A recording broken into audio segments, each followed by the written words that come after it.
Should you go to grad school? If you clicked on this video, you're probably asking yourself that question. That or you just like hearing me talk. Going to grad school is a big decision.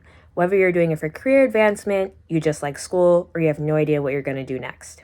It's important to know why you're going so you can make the most out of your experience. If you don't know me, hi, I'm Nadia. I just graduated with my Master of Public Health. I talk about health and pop culture on this channel, and this is one of a few videos in a series in which I talk about applying to grad school and determining whether it's right for you. Be sure to share this video with anyone else who you think might benefit from this advice. And so, without further ado, let's get on to the video.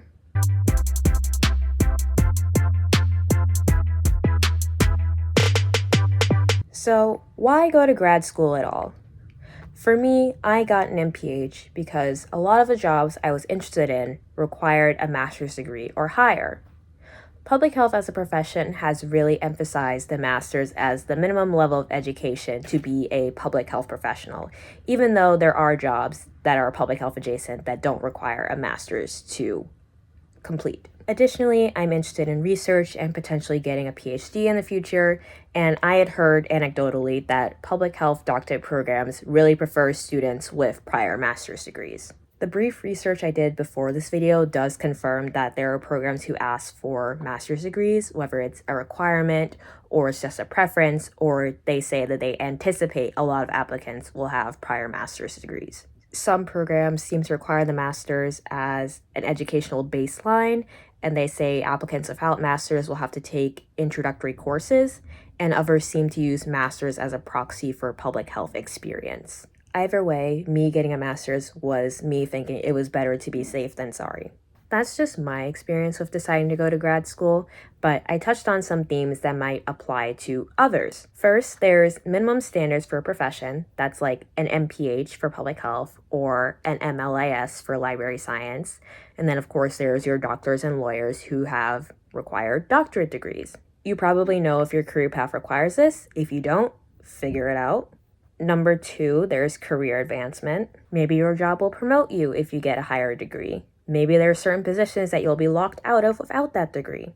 Maybe you're switching fields and you need to get more up to speed on the field that you're switching to. And number 3, there are certain skills that you want. Could be research skills, could be something else. There's also other reasons that you might want to go to grad school. Maybe you just like school. Maybe you're trying to put off getting a job. Either way, no matter what your reason is, I can't say there's a good reason or a bad reason. You need to have a plan for what's going to happen after that. Now, if you're someone who's applying to grad school because you don't know what you're doing after, and you're like, how are you telling me to have a plan? You already know I don't know what I'm doing. At baseline, you need to know what your degree can do. Like, what are the career outcomes for that particular degree? What are you going to get out of it? Even for people that have more of a plan, it's helpful to think through what you're going to do. Like, are you planning to get another degree immediately after this degree? Are you planning to apply for jobs?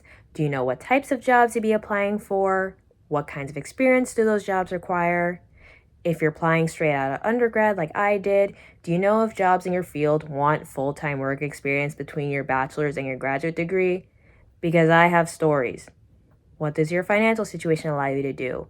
That applies to both master's degrees, which you may have to pay for yourself, or doctoral degrees, where your tuition is probably covered. Don't go to an unfunded PhD program, but you may not be exactly rolling in the dough. You still have to pay for living. What are you going to do during the program to help you get to your next phase in life? If you're hearing all of this and you're still like, I want to go to grad school, then great, you should go.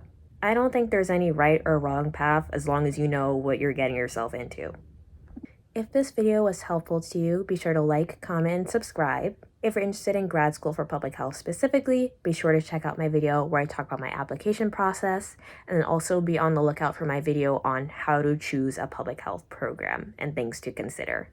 Thank you all for watching, and see you all later.